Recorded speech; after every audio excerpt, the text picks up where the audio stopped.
बिस्मिल्लाहिर्रहमानिर्रहीम अस्सलाम वालेकुम डेयर व्यूअर्स आप लोगों को पता है कि ओवरऑल पाकिस्तान में मेल और फीमेल वापटा डिपार्टमेंट वापटा में एनटीएस के थ्रू काफ़ी सारी न्यू जॉब्स की अनाउंसमेंट की है। तो इस वीडियो में आप लोगों को बताने लगा हूं कि कौन कौन से एप्लीकेशन के साथ डॉक्यूमेंट यानी कागजात लफ करने हैं और कौन कौन सी गलतियां फॉर्म फिल करने में नहीं करनी। इसके अलावा एक से ज़्यादा पोस्टों पर अप्लाई किया जा सकता है। इसके अलावा अगर बात करें तो जो चलान फॉर्म के बारे में मालूमात आप लोगों को देने लगूँ, क्योंकि इस अगर फॉर्म में आपको फिल करने में या अप्लाई करने में कोई गलती करते हो तो आप लोगों की एक तो फीस ज़ाया होगी और आप लोगों का टेस्ट भी कंडक्ट नहीं किया जाएगा। इसलिए इस वीडियो को आप मुकम्मल लाजमी देख लीजिएगा, आप लोगों को काफ़ी ज़्यादा फायदा होगा। हर एक चीज़ के बारे में डीपली और गहराई से आप लोगों को बताने लगा हूं। तो नए आने वाले व्यूअर्स से रिक्वेस्ट है कि वो हमारे चैनल को सब्सक्राइब कर दें ताकि इस तरह की मालूमाती वीडियो जॉब्स के रिलेटेड आप लोगों तक बराबर पहुंच सके। इस वीडियो की डिस्क्रिप्शन में इस वेबसाइट का लिंक मिल जाएगा जहां से आप और काफ़ी कैंडिडेट्स कमेंट में ये पूछ रहे थे कि सर ये जो वैकेंसियां ये फेक है या ओरिजिनल है। तो बिल्कुल ये ओरिजिनल है, आई हुई है। इसका टेस्ट आप लोगों को लाजमी होगा, बिल्कुल सही ओरिजिनल इसकी वेबसाइट से अप्लाई हो रहा है। इस बात का आप लोग टेंशन नहीं लें। दूसरे नंबर पर इसमें आप लोगों को ये भी बता दूं कि काफ़ी कैंडिडेट्स का ये प्राइवेट है या कॉन्ट्रैक्ट बेस पे है या सरकारी है। तो ये गवर्नमेंट के अंडर ये अदारा होता है, national transmission and dispatch company का। और ये बिल्कुल ये समझ लो कि ये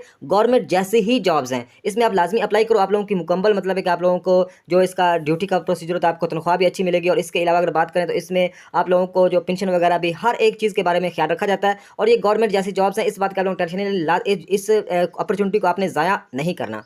तो वीडियो का बगैर आगाज़ करते हैं। तो आप सबसे पहले आप लोगों को बता दूं कि आपके पास सिर्फ दो पिक्चर रिसेंटली जो अभी आपने खिंचवाई हो जिसका बैकग्राउंड ब्लू हो वो आप लोगों के साथ होनी चाहिए। एक पिक्चर यहाँ पे लगानी, एक नीचे लगानी, वो भी आप लोगों को बताऊंगा।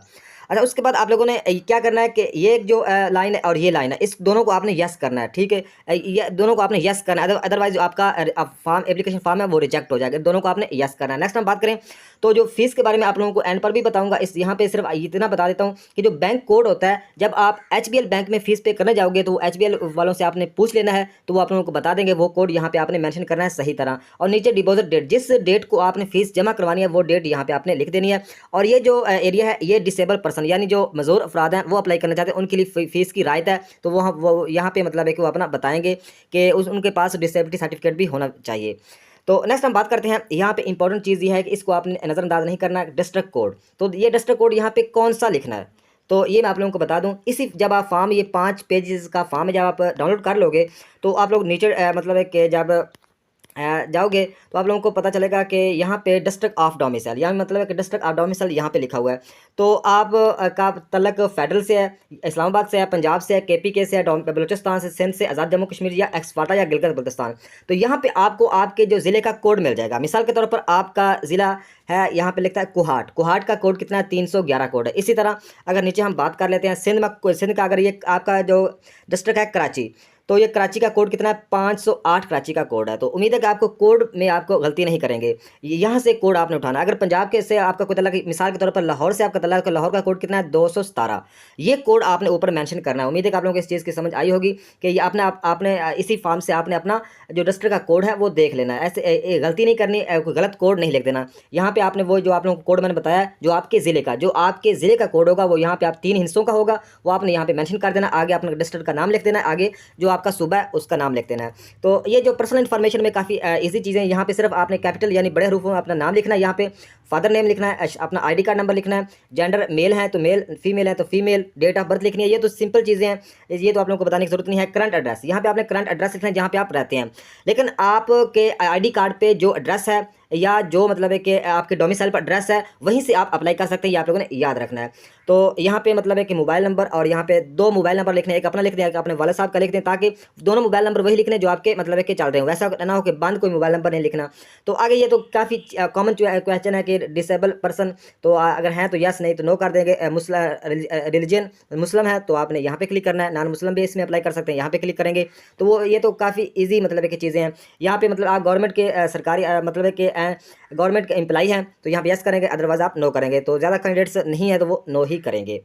अच्छा, तो बाकी आप लोगों को यहाँ पे एक चीज़ बता दूं कि desired city, desired test city यानी मतलब मतलूबा जो आपका किस सिटी में मतलब है कि टेस्ट आप देना चाहते हैं, तो यहाँ पे एक सिटी को आपने मुंतखब कर लेना जो आपके नज़दीक है। बाकी यहाँ पे एक चीज़ लिखी हुई है कि subject to minimum of 150 candidates otherwise the, यहाँ पे ये उन्होंने लिखा हुआ है कि अगर मतलब है कि जो आप सिटी को सिलेक्ट करेंगे उसमें कैंडिडेट्स अगर 150 से अबव हो जाते हैं तो वो किसी और नज़दीक सेंटर पे जाके मतलब नज़दीक सेंटर पे भी उनका जो टेस्ट है, रिटन टेस्ट, वो कंडक्ट किया जा सकता है। तो इस बात की आपने टेंशन नहीं लेनी। जो आपके नज़दीक है, कोई भी ज़िला है, लाहौर मतलब एक मुल्तान है, लाहौर है, पेशावर है, सरगोदा है, सकर जो भी है, वो उसको आपने एक को आपने लाजमी टिक करना होगा बस। नेक्स्ट अगर बात करें तो एकेडमिक इन्फॉर्मेशन में ये काफ़ी इजी होता है। यहाँ पे अगर मिडिल तलीम है तो आप मिडिल बेस पे अप्लाई करें तो मिडिल पे क्लिक करेंगे, मैट्रिक पे तो यहाँ पे मैट्रिक पे, ओ लेवल पे, ये तो काफ़ी इजी क्वेश्चन। अगर इस चीज़ें मैं आप लोगों को इससे पहले एक वीडियो में मैं बता चुका हूँ। तो अगर फिर भी अगर किसी चीज़ का आप लोगों को समझ नहीं आती तो आप लाजमी पूछ सकते हो। तो इसमें इम्प्लाई चिल्ड्रन कोड यानी जो बच्चा अपने मतलब एक अपने वालिद की बुनियाद पर अप्लाई कर रहा है, यानी तो उसके वालिद मतलब एक वापडा में जॉब कर रहे हैं, तो वो मतलब एक अपनी सारी इन्फॉर्मेशन यहाँ पे देगा। बाकी अगर जो एम्प्लॉय कोटे पे अप्लाई नहीं कर रहे हैं वो यहाँ पे उन्होंने कुछ भी नहीं लिखना, ये आपने याद रखना है। तो नेक्स्ट हम बात करते हैं, तो ये मतलब है कि यहाँ पे आपने दूसरी पिक्चर को लगा देना, यानी आपके पास सिर्फ 2 पिक्चर होनी चाहिए। तो यहाँ पे आपने क्या करना है, यहाँ पे अपना नाम लिखना है, अपने वल्दियत लिखनी है, यहाँ पे डेट, वो डेट लिखनी है जिस डेट को आपने बैंक में फ़ीस पे की होती है।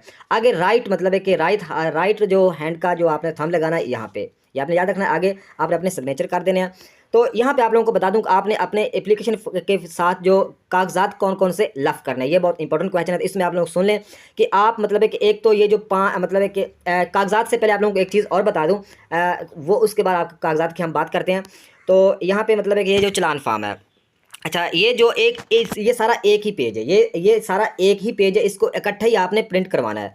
तो जब आप यहाँ आपने जाना है एचबीएल बैंक जाना है, तो क्या करना है, आपने इसको फिल भी करना होता है, यानी बैंक कोड लिखना है, डेट लिखनी है, ब्रांच का नाम लिखना है, नीचे अपना एप्लीकेशन का नाम मतलब जो दे रहा है जो बच्चा, और फादर नेम लिखना है, और शनाख्ती कार्ड नंबर लिखना है आपने। ये सारा ये तीनों कैटेगरी, ये भी इसको भी फिल करना है, इसको भी और इसको भी।